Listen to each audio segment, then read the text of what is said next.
नमस्कार, आप देख रहे हैं हमारा खास कार्यक्रम पहली और आपके साथ मैं हूं नवजोत रंधावा। हर बार की तरह इस बार भी हम अपने शो की शुरुआत करने जा रहे हैं एक पहेली से। तो हमारी आज की पहेली है, बिना बुलाए चोरी से रात को वो आते हैं और बिना कुछ चुराए कहीं खो जाते हैं। बताओ फिर जल्दी से क्या है उसका नाम। इस पहेली का जवाब हम कार्यक्रम के अंत में बताएंगे। अभी बात कर लेते हैं आज की पहेली की। हमारी आज की पहेली भी जुड़ी है रामायण काल से, एक ऐसी जगह जहां रावण की पूजा की जाती है, जहां दशहरे पर रावण का पुतला नहीं जलाया जाता बल्कि रावण की मौत का शोक मनाया जाता है। पहेलियां ढूंढते ढूंढते इस हफ्ते हम पहुंच गए राक्षस राज रावण के ससुराल।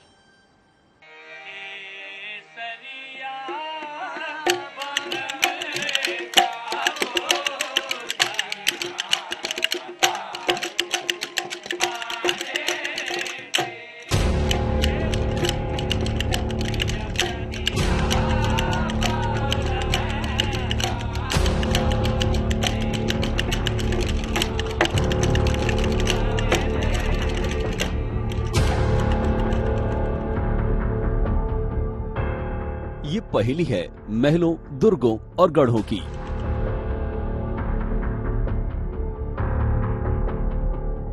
जहां सदियों से मौजूद है एक सुरंग।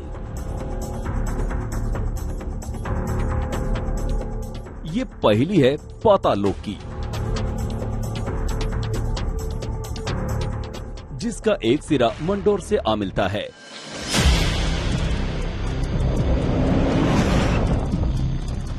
एक ऐसी सुरंग जिसमें घुसते ही दम घुटने लगे, रास्तों और मंजिल का पता न चले।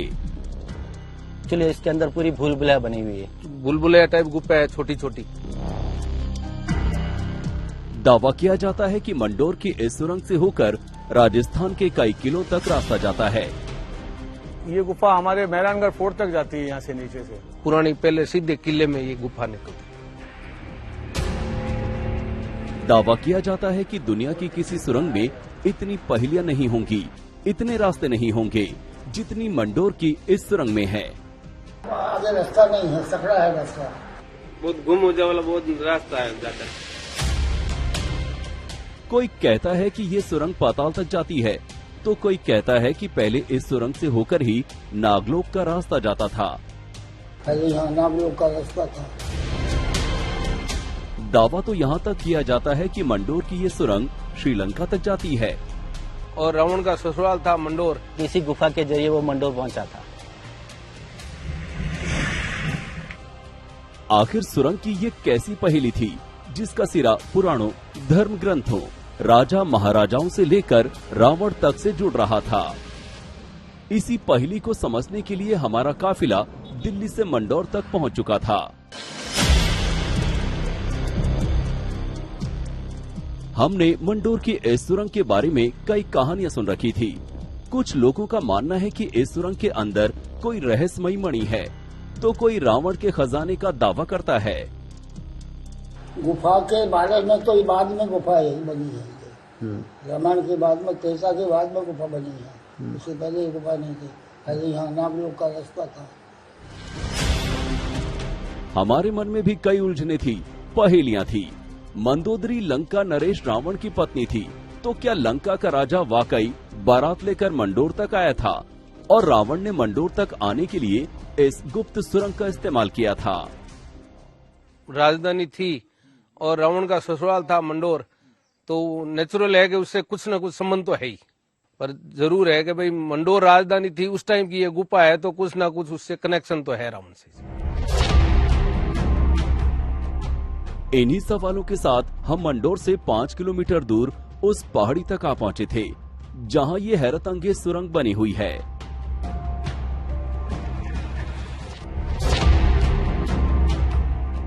हमने जब मंडोर की इस सुरंग के बारे में यहाँ के लोगों से बात की, तो उन्होंने साफ मना कर दिया। सबका कहना था वहाँ जाना मना है। लेकिन जब हमने इसका कारण पूछा, तो आप भी सुनिए ये सेहरन पैदा करने वाला जवाब। गुफा बहुत दूर है, मैं शहर है, कोई जानवर है बहुत बड़ा बड़ा, बहुत गुम हो जाए वाला बहुत रास्ता है जाता है, तो वापस नहीं आओगा आप। हमें बताया गया कि इस सुरंग के अंदर जाना है तो आपको यहाँ के पुजारी से अनुमति लेनी होगी। एक ऐसा राज जो कि श्रीलंका से लेकर मंडोर तक पसरा हुआ था।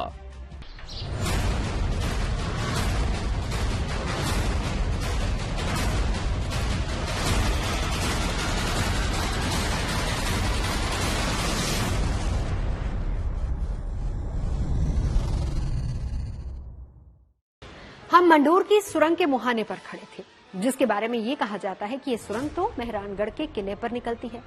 पर हमारे सामने सवाल ये था कि आखिर सुरंग का दूसरा सिरा अब तक क्यों नहीं मिला।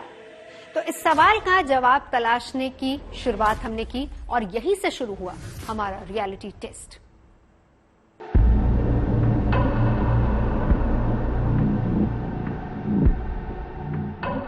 आखिर हम सुरंग के उस सिरे पर खड़े थे जिसका दूसरा सिरा आज तक नहीं मिला। कहते हैं कि जिसने भी नादानी में सुरंग के अंदर कदम रखा वो इसकी भूल भुलैया में उलझ कर रह गया। हमने भी अपने कैमरामैन हितेश के साथ इस सुरंग में उतरने का फैसला किया। सुरंग के मुहाने पर कुदरती उजाला था, लेकिन जैसे जैसे हम अंदर जा रहे थे ये सुरंग डरावनी नजर आने लगी थी। चलते चलते हम उस भूल भुलैया के करीब पहुंच गए जहां जाकर हमारा भटकना तय था। तराशा गया। सुरंग के अंदर धूल ही धूल थी। हमें डर था कि कहीं कोई चट्टान दरकी तो हम उसके नीचे दब सकते हैं, कोई हादसा हो सकता है। लेकिन हम इस सुरंग के राज से पर्दा उठाना चाहते थे, दूसरी तरफ के आसमानी उजाले को निहारना चाहते थे।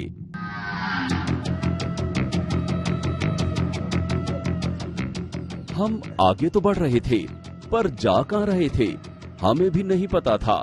सुरंग के अंदर ऑक्सीजन के कम दबाव से हमारा दम फूल रहा था। पसीने से हम तरबतर हो चुके थे और हर पग पर पहेली बनकर खड़ी थी सुरंगों से निकलने वाली सुरंगें। एक एक सुरंग के अंदर 4 सुरंगों को देखकर हमारा भी माथा चकरा गया कि आखिर जाएं तो जाएं कहां।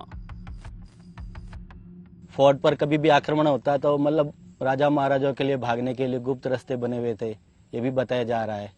अब इसके अंदर जैसे अब आगे जाए तो बस सर्कल से 4 रास्ते, फिर आगे फिर सर्कल, फिर 4 रास्ते। तो मतलब एक्चुअली इसके अंदर पूरी भूल भुलैया बनी हुई है। तो कहीं सो के भी जाना पड़ेगा, कहीं बैठ के भी जाना पड़ेगा। अंदर पानी के कुंड है, बैठने के लिए सभा स्थल है, हवन कुंड है, ये काफी चीजें अंदर बनी हुई है, बहुत प्राचीन। इन सुरंगों को देखकर लग रहा था कि इन्हें जरूर किसी गुप्त प्रयोजन के लिए बनवाया गया होगा या फिर ये कुदरती हैं। इन्हें मानव ने गढ़ा या मायावी शक्तियों ने या फिर किसी आक्रमण से बचने की ढाल इन सुरंगों को बनाया गया था। इन सुरंगों की भूल भुलैया तो यही इशारा कर रही थी जहां जाकर हम अब बुरी तरह से फंस चुके थे। इस सुरंग के अंदर कई पहेलियां हमारे सामने आ रही थी। अब तक हमारी तलाश अधूरी थी।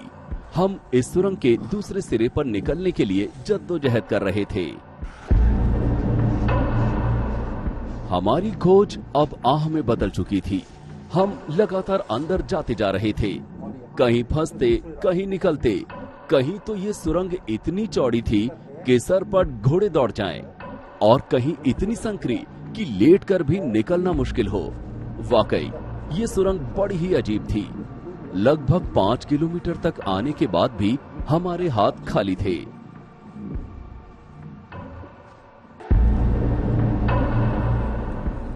वाकई सुरंग के अंदर जाकर हम फंस चुके थे। जहरीले जानवरों के निशानियों ने हमें आतंकित कर दिया था। सुरंग के अंदर हम रास्ता भटक चुके थे। घुप अंधेरा, दम घोटू वातावरण हमारी परेशानी लगातार बढ़ा रहा था। ऊपर से बारिश का मौसम, कहीं कोई चट्टान धंस गई तो हमारी भी समाधि सुरंग के अंदर बन सकती थी। लेकिन हम हर वो मुमकिन कोशिश करना चाहते थे जिससे इस सुरंग की पहेली को सुलझाया जा सके।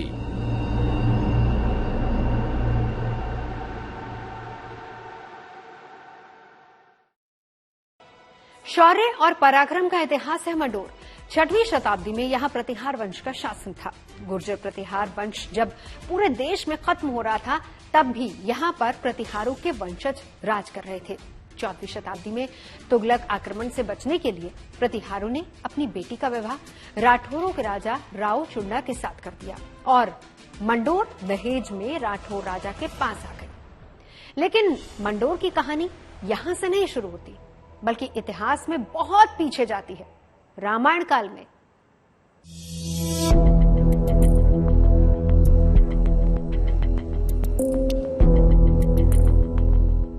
मंडोर शहर में दशहरा खुशी का नहीं, शोक का पर्व है, क्योंकि यहाँ के लोग लंकाधिपति रावण को अपना दामाद मानते हैं और उसके मरने का शोक मनाते हैं। दशहरे में यहाँ रावण का पुतला नहीं जलाया जाता है, बल्कि यहाँ हर साल रावण का श्राद्ध किया जाता है।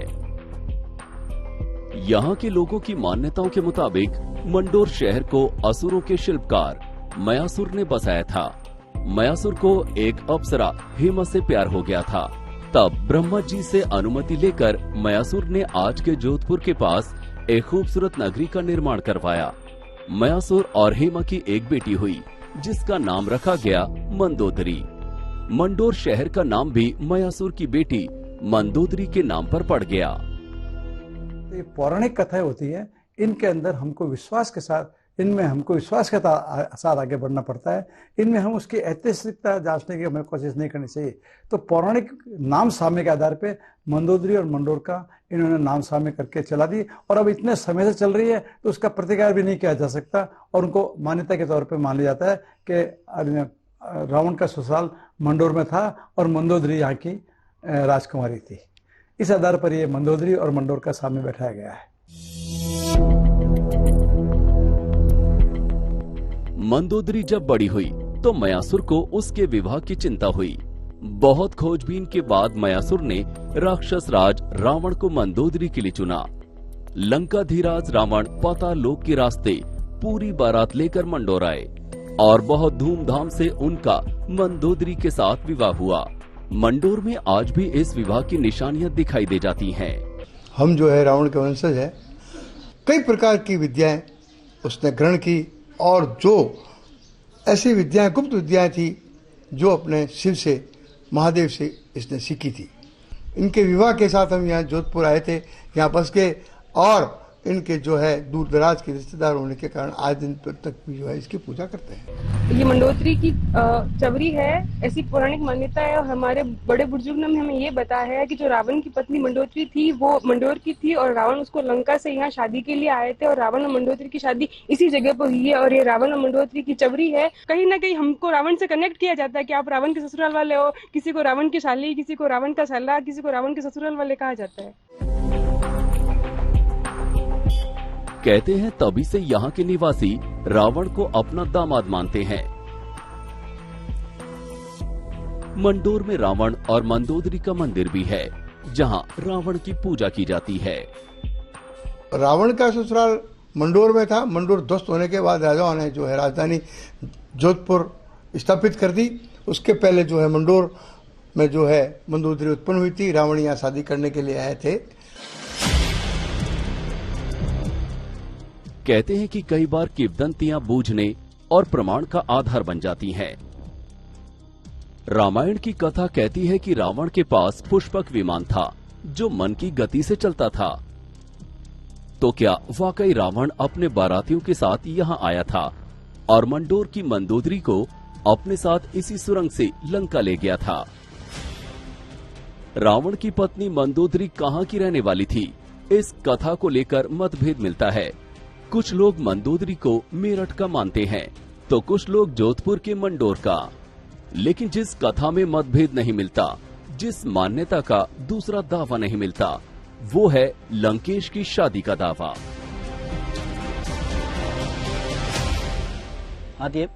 ये भी बताया जा रहा है कि जब मंडोर राजधानी थी तो मंडोदरी थी या मंडोर की थी। तो रावण के टाइम में जब बोल रहे हैं कि मतलब पुराने टाइम में जब शादी करने के लिए यहाँ पे आया तो बता रहे कि इसी गुफा के जरिए वो मंडोर पहुंचा था। दावा किया जाता है कि मंडोर ही वो जगह है जहाँ पर मंदोदरी और रावण का विवाह हुआ, और इस विवाह का सबूत देता है एक चबूतरा। इस चबूतरे को रावण और मंदोदरी का मंडप माना जाता है, श्रद्धा से पूजा जाता है और रावण के विवाह के मंडप का शायद दूसरा दावा भी कहीं नहीं मिलता। पहले पहाड़ ही नहीं था ये, यहाँ तो समुद्र था और नागलोक का रास्ता था। मंदोदरी यहीं से उसका मंडोर में विवाह हुआ है, लोग कह रहे हैं। अब किंवदंती समझो या कुछ भी कहो, इतिहास तो ऐसा ही है।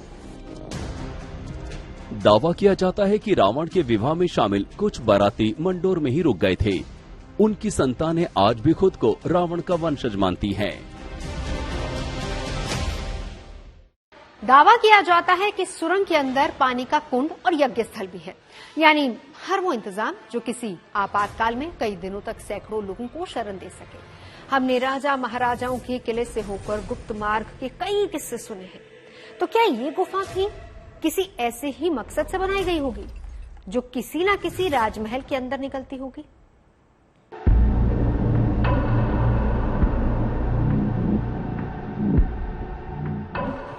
आखिर जोधपुर के मंडोर की पाताल सुरंग कहां तक जाती है, ये कोई नहीं जानता।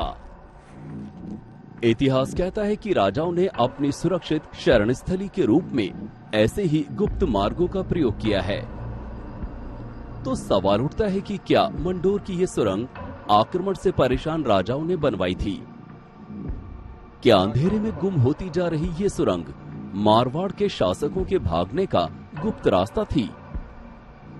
लेकिन अगर ये रास्ता वाकई राजाओं के भागने का गुप्त रास्ता था, तो इसमें हवा के आने का रास्ता क्यों नहीं? इसमें आने जाने लायक रोशनी क्यों नहीं?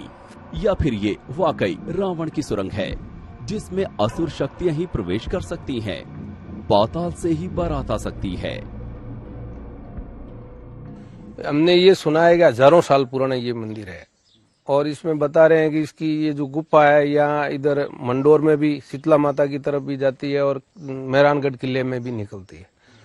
और कुछ लोग कह रहे हैं कि डिस्कवरी वाले 1-1.5 किलोमीटर इसके अंदर भी गए।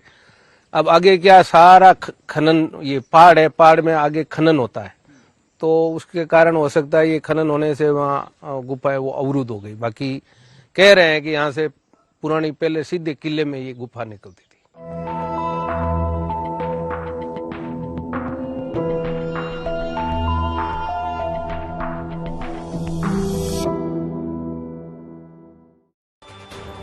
जिस दिन इन सुरंगों का दूसरा सिरा मिलेगा, उस दिन धरती में दफन कई राज जिंदा होंगे। इतिहास का एक नया सिरा मिलेगा। अंधेरी सुरंगों के जाल के अनजाने रास्ते भी रोशन हो जाएंगे। वैसे कार्यक्रम की शुरुआत में हमने आपसे एक पहेली पूछी थी, जिसका जवाब आपने अब तक पता कर ही लिया होगा। हमने आपसे पूछा था, बिना बुलाए चोरी से रात को वो आते हैं और बिना कुछ चुराए कहीं खो जाते हैं। तो बताइए फिर जल्दी से, क्या है इसका नाम? इसका जवाब है तारे। तो ये थी आज की रोमांचक पहेली। आज की पहेली में बस इतना ही। देश और दुनिया की तमाम अहम खबरों के लिए देखते रहिए गुड न्यूज टुडे।